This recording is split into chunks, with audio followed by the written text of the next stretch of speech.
When Boris Johnson set out his roadmap for lifting the curbs that have changed our lives for nearly a year now, he declared that spring and summer would be seasons of hope from which we will not go back. But what should we expect once the rules do begin to lift?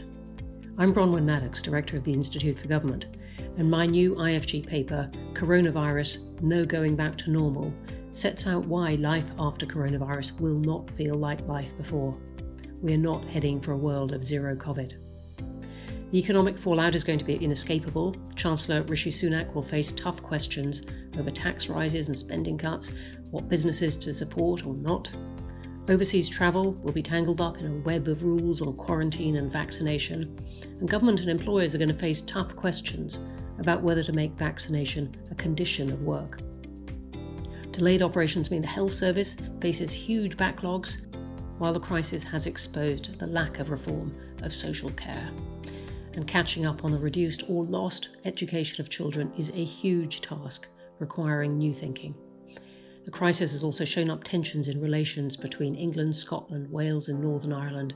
The Westminster government is set to come under more pressure to grant more powers to them, while demands grow for independence outright. The government is going to have to mitigate the worst effects of the crisis and try to preserve the best. But as the UK begins its journey out of lockdown, ministers should not raise hopes that life will suddenly snap back to an almost forgotten normal. You can read my paper at our website and follow me on Twitter too.